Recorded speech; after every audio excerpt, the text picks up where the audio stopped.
Good evening and welcome to another episode of the Addict's Advocate. I'm your host, Dusty Dean, and it is my pleasure to introduce Jeff. I met Jeff through the power of TikTok, and Jeff goes by Sober AF Jeff, and I love the hook, the handle. So nonetheless, anyway, welcome and thanks for spending some time this evening with me. Yeah, good to be here. Good. Like I always do with every new guest, go ahead and give us your backstory. How did you recognize that you had an addiction, and what did you do to make the switch to sobriety? Yeah, so I started drinking kind of in high school, and I think it was almost like it kind of started at like a binge pace then. And then I went to the University of Alabama. So as a lot of people know, it's a big football school, big sports school. Parties come along with football. So yeah, it was throughout college, just a lot of parties, like freshman year, I wanted to do the fraternity thing, and I got pinned. So I don't know if many of you know, but so pinning is just like, hey, you can pledge this fraternity, and they celebrate, they pour beer all over you, and then ended up getting a public intox that night. So that was my first run-in with the law, and because of that, my parents wouldn't let me do a fraternity. So anyways, just continued drinking through there. And then after college, just kind of continued the college party life. And I'm 35 now. And I kind of never grew out of that phase. And a lot of my friends were me and my friends were kind of on the same level, to a degree. So it's, again, every Saturday when Alabama's playing, it was kind of like we were back in college. But like throughout that time after college, I had two of my best friends pass away. One was an overdose for heroin, which I wasn't aware, or I maybe was naive or anything, but I didn't know he was even doing it. So that really hit me. And then a year later, I wouldn't say almost to the date, but very close to that date, my other best friend passed away, and his was in his sleep. I think they said it was like an enlarged heart or something. But he did kind of have his own battles as well. So not to say it was kind of an overdose or anything like that, but I know there was a lot at play there. So those just kind of got me going, heavier and heavier since those. Because again, those are like my best friends. Like a lot of my pictures are them two on my sides. So kind of just started drinking heavier and heavier from there. And since from those deaths, I got a lot of anxiety. And so my anxiety was really getting worse and worse. Panic attacks started happening. So my very first panic attack, I didn't know what it was. So I went to the doctor thinking I was having a heart attack. And that kind of started my in and out of doctors being like, I'm wanting to correct this anxiety thing. But on my own, alcohol was the quickest way to cure my anxiety. And so it was like I would get anxious, drink until I could pass out or fall asleep, wake up anxious from drinking, and kind of do that cycle every day. And that cycle got earlier and earlier, up until the point where I was putting bourbon in my coffee. So it was just a lot. The anxiety just got worse and worse. And again, my cure was drinking, and I was getting different SSRIs, different milligrams, trying to find anything that fixed it. And it ended up, we'll probably get to it, but it ended up drinking was probably the biggest cause of my anxiety. So again, just the anxiety just had my drinking increase and earlier into the day. And it became from 4 days a week, 5 days a week to literally every day of the week. And I think just the last straw. So I was in a 3-year relationship. We lived together in Atlanta, and I had the ring. Everything was ready to go. But kind of throughout that relationship, alcohol was a big topic. Whether it was you acted a fool at this wedding, or why do you need 3 old fashions tonight? It's a Monday. Those kind of conversations. And I, of course, would get defensive, being like, I have anxiety. You don't understand how this is. Like, I need this to go to sleep. And then just a lot of arguments. I mean, there were other factors, but a lot of it, the common denominator was alcohol. So yeah, she gave me many chances. There were times where I would go, like, to please her, I would take a month off, or I would quit for a while. I think the month was about as long as I went, and I celebrated by drinking. So I went a month, and I was like, I deserve a drink. I'm sure that's not the first time you've heard that, but anyways, long story short, she ended up leaving me. Again, I had the ring, and it was kind of just a conversation of she fell out of love. There was a lot of lying, a lot of hiding. So again, I was hiding my drinking from her near the end. Once I kind of knew she thought I had an issue with it, I basically just started drinking behind her back. And again, hiding where it was. She went to the office. I worked remotely, which again is another kind of easy way to kind of get out of hand. It's very easy to drink during the job when you're working remotely. So yeah, it got to a point where I was ordering alcohol while she was at work because they can deliver now. And I would drink what she knew we had, and then I'd fill it up with the stuff I ordered. And it was, I mean, it got worse and worse. I was spending a ton of money. Um, so yeah, the kind of rock bottom was when she left me and kind of kicked me out. I had to move home with my parents. I basically it was her house, so I had nowhere to go. Um, and kind of from that point forward, I was like, I wanted to get help. At first, I wanted to get help to show her that I could do it for her, or like that I can get sober. I want this to work, and that never really worked. I went to AA for the first time when I moved back, and kind of just continued drinking. I think the hiding of it got worse just because, again, I was with my parents. So now I was going to AA, stopping liquor store on the way home, and drinking in my room. And it just kind of got bad. And then again, since I was at home, the final rock bottom, I basically went and got a hotel. Told them I was going to a friend's house. Went and got a hotel for a night. That ended up being 3 nights, and I basically just drank for 3 days straight. DoorDash and alcohol, basically 24 hours a day. And that final day, like, I wasn't answering calls. I would text my brother, like, because again, I was getting blown up because obviously my parents didn't know where I was. So I text my brother, basically just like, tell mom I'm all right. Like, basically I didn't want her to come where I was or have the cops come, anything like that. So then on finally the fourth day, I came home and just broke down. I was like, I need help. And that day was January 10th, and I haven't had a drink since that day. Awesome. That's there's a lot to that story. A few rock bottoms, but yeah, here I am. Dude, that's awesome. Lots to unpack.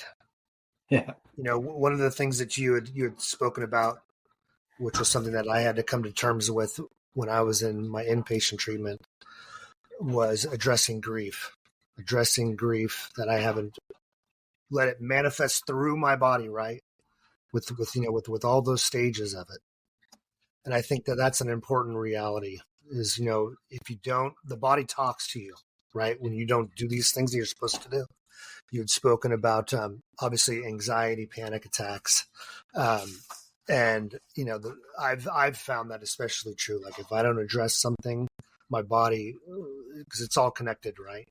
It'll come at you. And yeah, you're right. Is that what's interesting is that you were going to something to cure your anxiety, and you end up realizing that, oh shit, this might be causing my anxiety. And unfortunately, I have somebody in my life that likes to use, well, maybe it can be both and. It doesn't need to be either or, right? It can be both.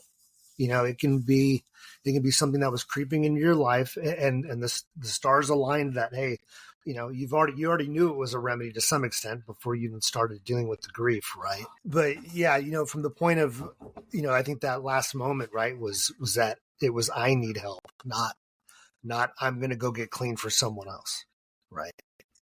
You're like, I need help. I'm done. I wave my white flag. I concede. and because I get it, brother. I've been there. I'm a little bit over 400 days now myself.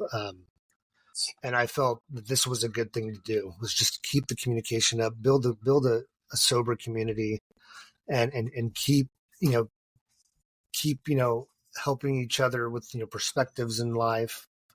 Making sure that we're not white knuckling the sobriety thing. We're embracing it. It's actually been a good thing in our lives. It does help us become the best version of ourselves. But it's not to say that all those tendencies, all those urges, the disorder itself isn't there barking at you, and and especially if there's other things in your life that's a cause of it, right? Maybe some of it is biochemical, right? It compounds it. But I appreciate the share, man. How did your family receive you when you said, "Hey, I need help"? Yeah. So like when I moved back after the breakup, I basically told her, I was like, I'm going to tell my parents everything. And one of those was like my drinking. So they were aware that I at least mentioned that I had an issue, or I thought I had an issue. And they're super supportive of it. And I remember even prior to those days, my mom would remind me that alcoholism is in my family. I don't know exactly. It was a grandmother's father, I believe. I can't remember exactly who, but it's always been mentioned. Because again, there were times when there'd be family holidays and I'd take it a little too far, and like she'd kind of throw those little like, remember, it's in our family, like let's not get crazy. Yeah, they've been super supportive ever since that day. She actually took me to my first AA meeting when I came back, which again was kind of, I may have missed a few spots, but basically, yeah, it was her and my ex kind of were like, let's get them to a meeting.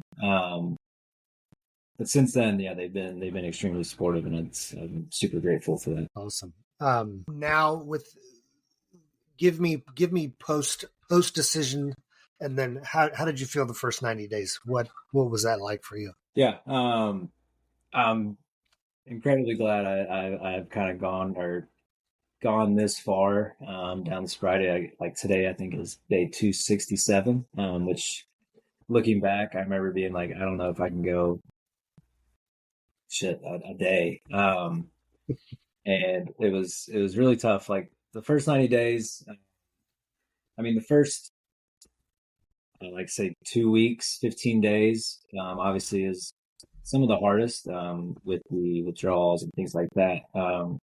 I did not do detox or rehab. I do not recommend doing that. I I don't think I understood how dangerous detoxing is from alcohol until after the fact, which I'm kind of, in one way, I'm happy I didn't know that, because I think I would have caused a lot more stress on my body, knowing like, oh, I could die. But also, I kind of wish I knew that to where did go take a medical detox.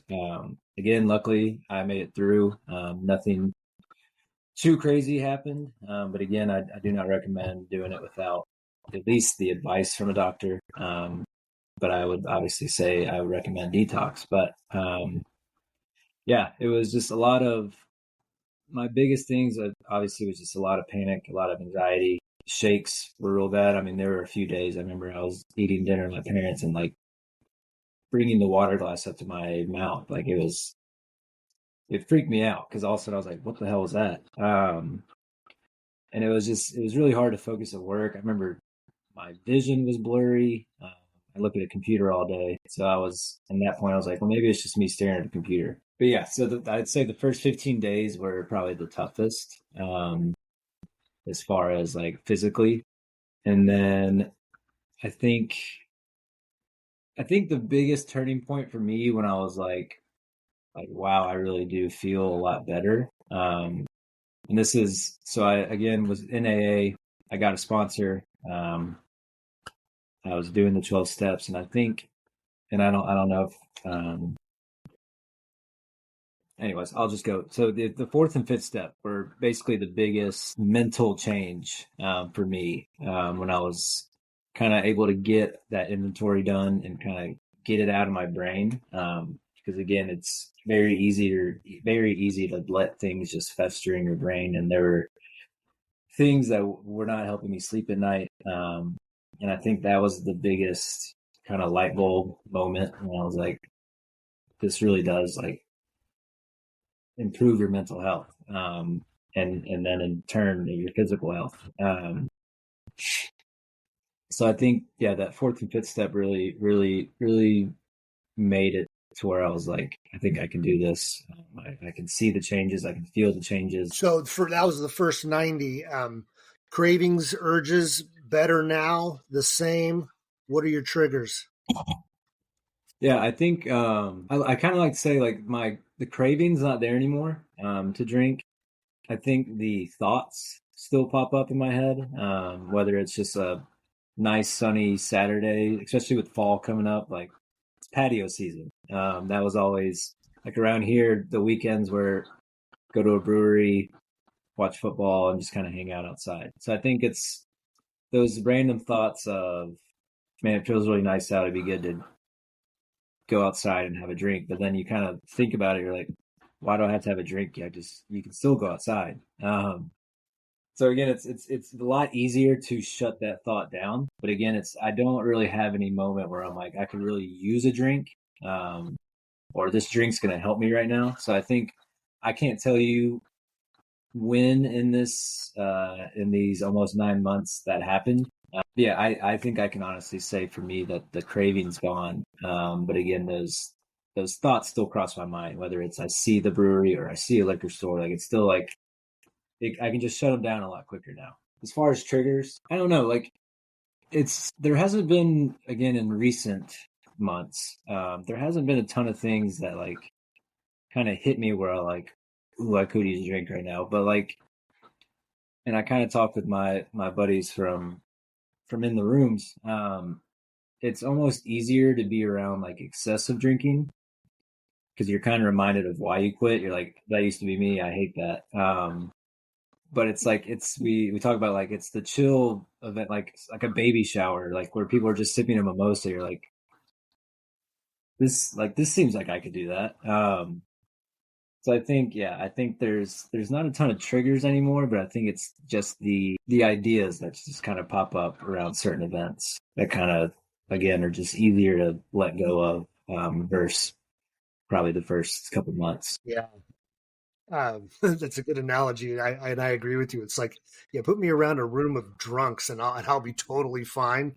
But Yeah, don't give me the Sunday brunch with mimosas yeah, inside.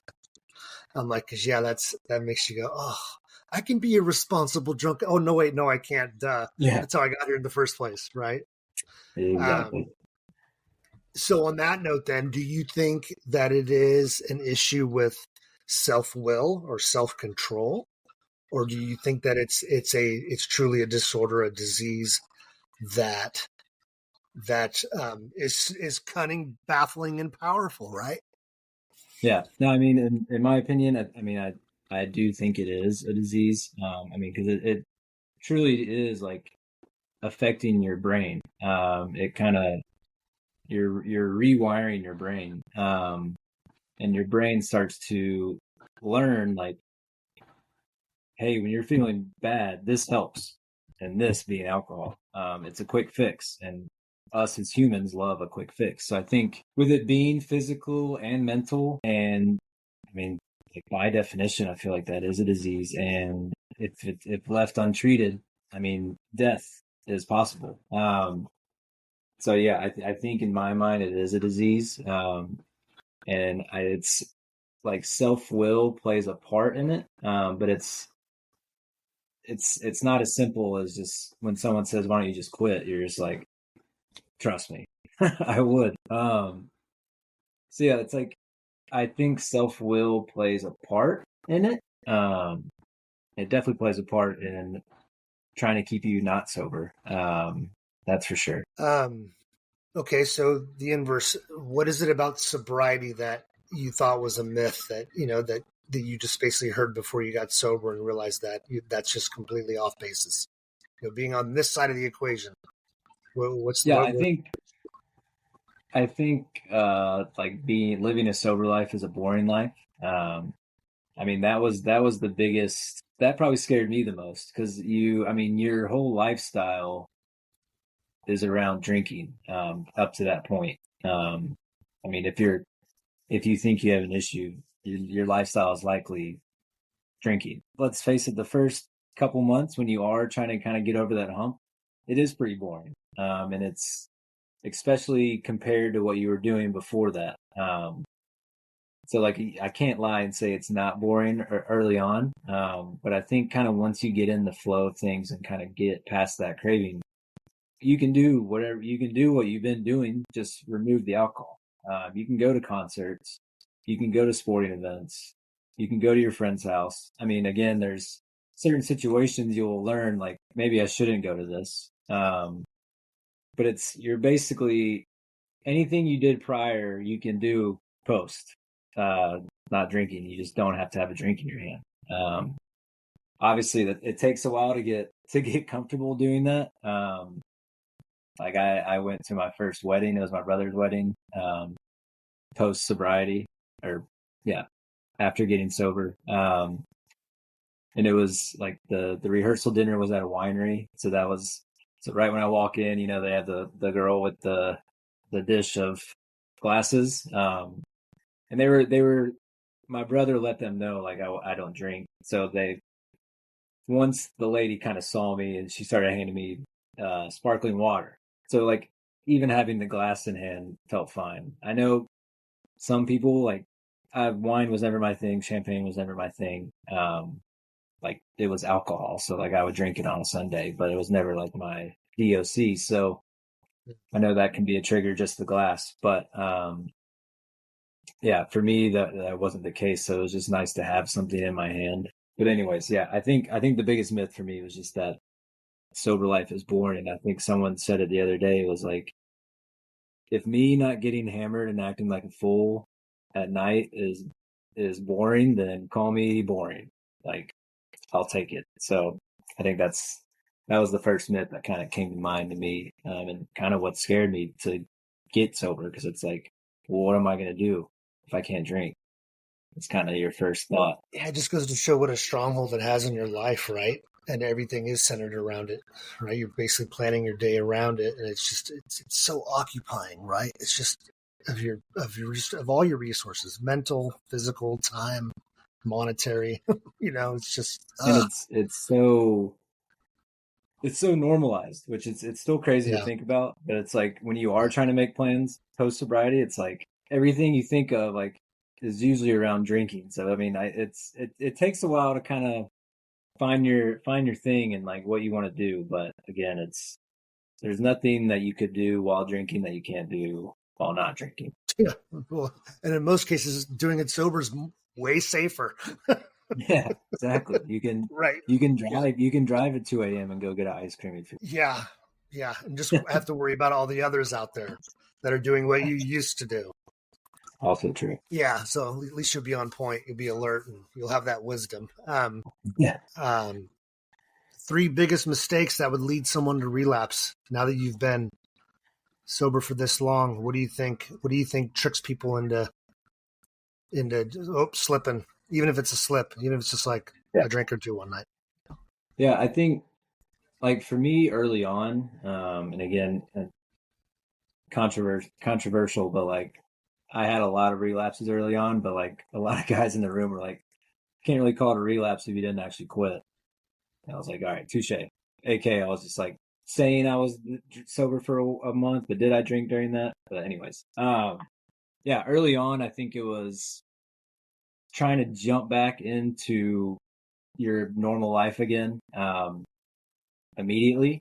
So like early on, my friends were aware I wasn't drinking, but I would like first month I was still going to my friend's house and watching football games on Saturdays and like wanted to make sure they acted normal. AK kept drinking around me, and I could keep it together there. I looking back, it was like I feel like I didn't really even crave it. But like the second I left, it was on my mind, and I stopped at the liquor store and got a bottle. And I kind of did that for a few weekends until I was finally like, I can't be normal, at least for a small amount of time. Like I need to like focus on this. And then I can go back to my friends. So I think early on, a big mistake is just immediately trying to go back to how you were living and just say, I'm just not going to drink doing it. Again, that could be different for other people, but for me, I really wanted to be normal. And like for me, I just couldn't for a few months. So, but I think now, I think the biggest thing that can kind of trigger a relapse is like there have been moments in my sobriety now, again, almost 9 months, where I'm like, I got this. Or like I think I can, like I have control of this. I could have a drink if I wanted to. Like I don't want one, but I could. I think that's the biggest possible kind of thought process of relapsing, is just kind of, I don't know if it's complacent, getting comfortable in your sobriety, thinking you have it, thinking you've graduated, basically. And I think that's what meetings are good for. At least for me, it's been great to just kind of be reminded that 9.99999 out of 10, it's not the case. None of us can go back to drinking moderately. And there's a lot of people in the room that will say they went 10 years and had that thought, had a beer, and then they drank for the next 3 years, and now they're back in the rooms. So I think, yeah, I think the complacency and like the I've conquered it thought is probably the biggest thing that can cause a relapse. I know you said three, but now I'm trying to think of a third one. Yeah, you gave me a lot of meat to work with there. I appreciate it. We can talk about some of that because you've changed things in your life in becoming sober. So you got to go home and you got to change things in that life. And a lot of people say, don't take the same route to and from work. Change your furniture around in your house, move pictures, change pictures, start implementing changes just because it's, at least in that regard, something that lets you go that, hey, I've closed that chapter in my life. I'm starting a new one, right? That's, I think, very important. The other thing that you kind of touched on is, our mind can play tricks on us for sure, without a doubt. And this disease will humble you quickly. Before you know it, you're sitting there going, what just happened, right? And you also, suggested that, yes, we need to stay grounded, right? How do we stay grounded in our sobriety? To me, it's simple. And that's why this was a simple thing for me was that I needed to stay connected with sober people, meetings, friendships. Obviously, social media has provided an avenue for that because it's always therapeutic, always. And we're always looking for great, innovative minds when it comes to sobriety, man. If somebody's got a better way to do this, we're all ears. Exactly. So tell me about your channel. Tell me about what's going on there. Tell me what all platforms you're on. Tell me about Sober AF. Yeah. So I basically have had TikTok for a while, and post breakup, kind of near the end of my breakup, I kind of deleted all my socials. So I didn't really have any social media after and kind of going into the sobriety thing.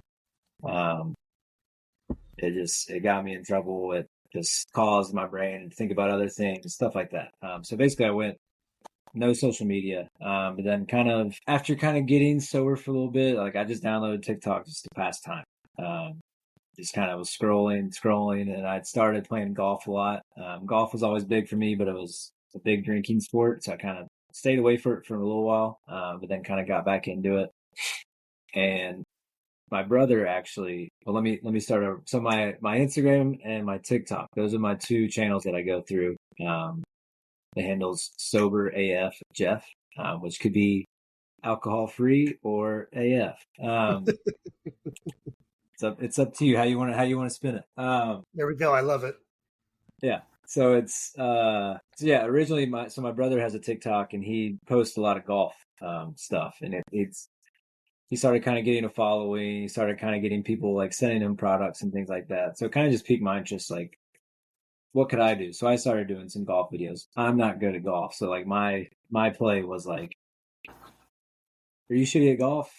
Me too. And then kind of the sobriety journey started. And I think my very first post around sobriety was just like me working out. And it was kind of like, it was like it might have been a month or something. And I got a lot of good feedback for it. A lot of comments, like support, or I'm on this journey too, or I want to get sober, some DMs, things like that. And I just kind of went from there. And it just kind of slowly kind of grew. And from that point, I started more or less posting for like accountability. So I kind of started like, this is my story, like saying day 36, day 37 AF.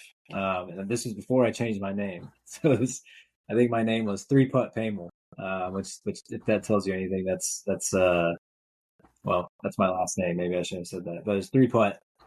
Basically that tells you anything about my golf game. Yeah, then I started just then strictly posting about sobriety, small wins, struggles, things like that. And again, I've gained a lot of friends through it. A lot of people that are kind of in the same journey, whether they're just starting or years ahead of me. It's been nice to kind of converse with people via social media. There's a lot of people that have reached out that want to quit, that can't, and kind of ask some questions like, how'd you do it? Things like that. So it's been really rewarding, and it's kind of gone off from there. So I try to, again, it's good accountability. Like, going to meetings and you kind of make friends, or like someone said, like familiar faces at meetings help a lot. And whether you're a familiar face to someone or not, you are. And I think that hearing that kind of like, if you do slip or you do relapse, it's like you're thinking about it.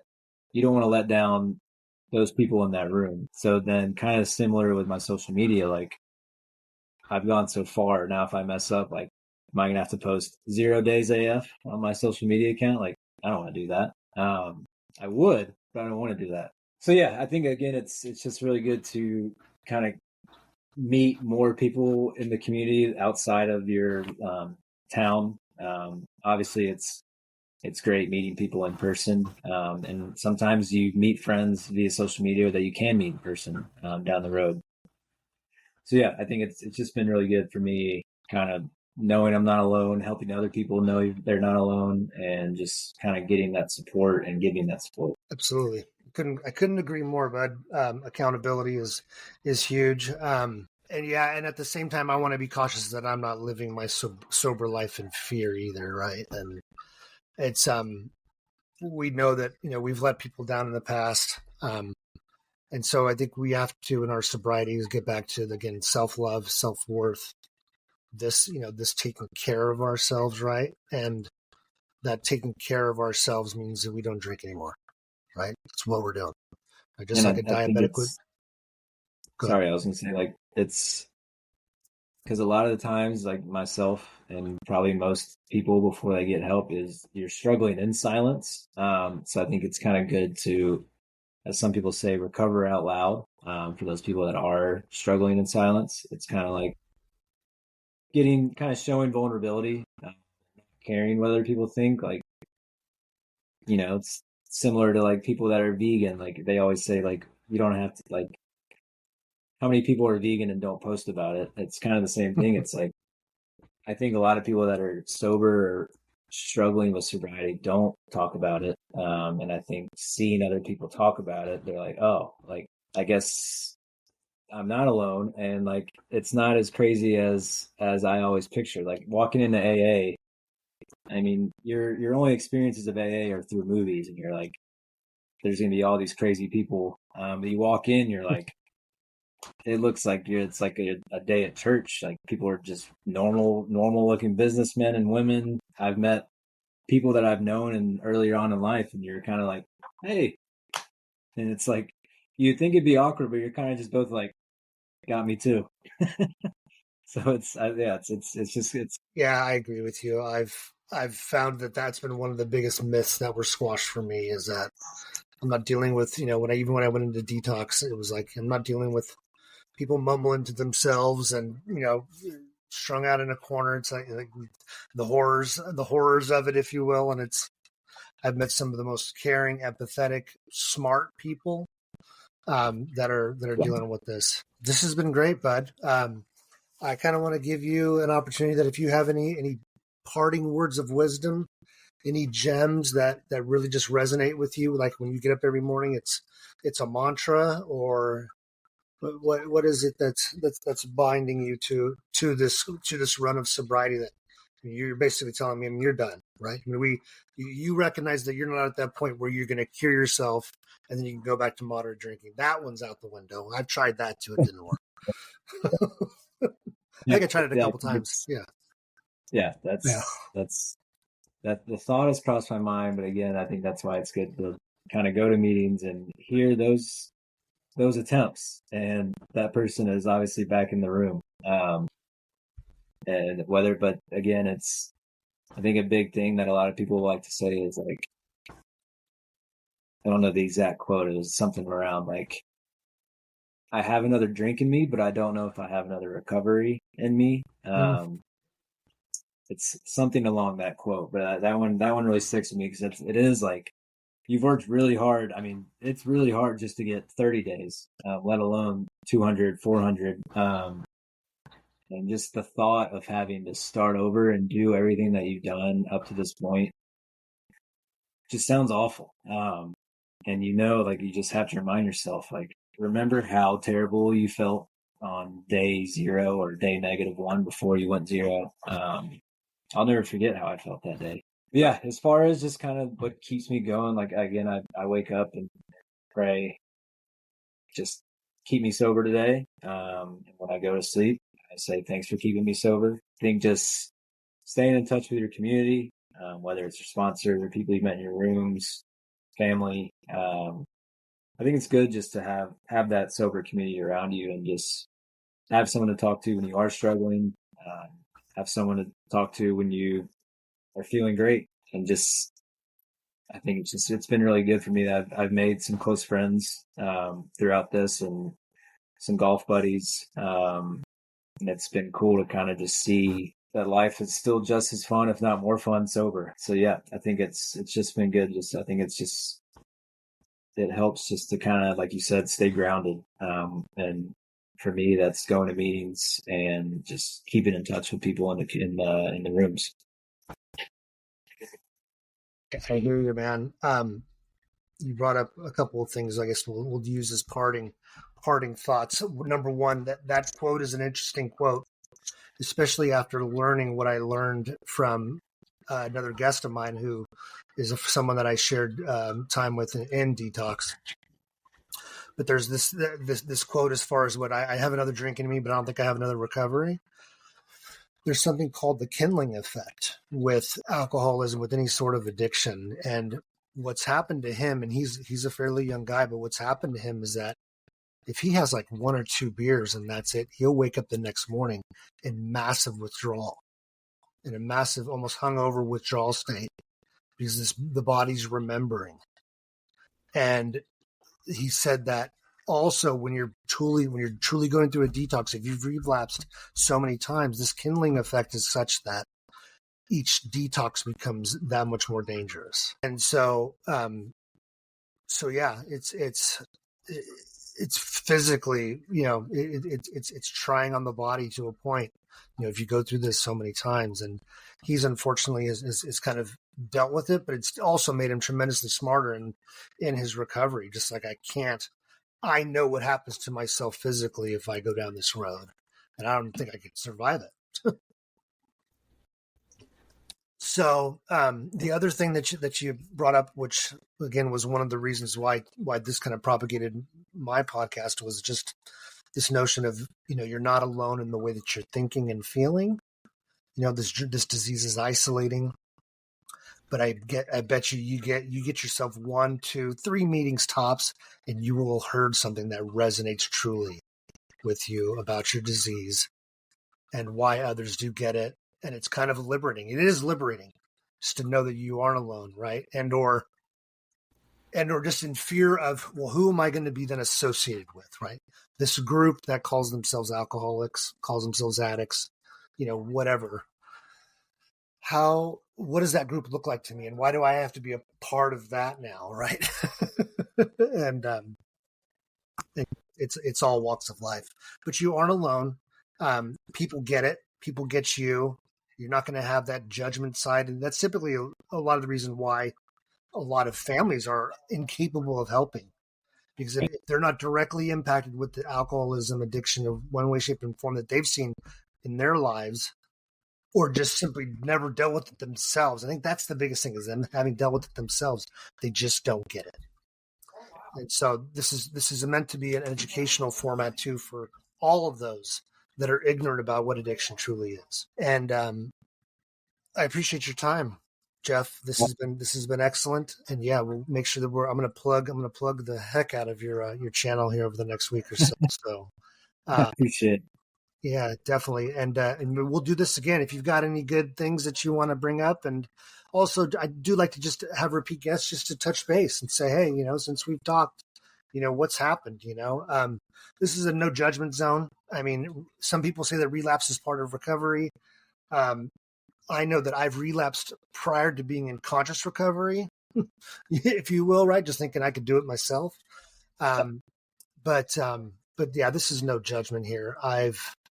You get nothing but love and support, and I appreciate what you're doing. You do have some very, very inspirational posts, and yeah, it's put one foot in front of the other, right? What do they say? How do you eat an elephant? You eat an elephant one bite at a time. So, thank you, Jeff. You take care, okay, bud? All right, sounds good. I appreciate it. Thanks. Have a good night. Yeah, you too.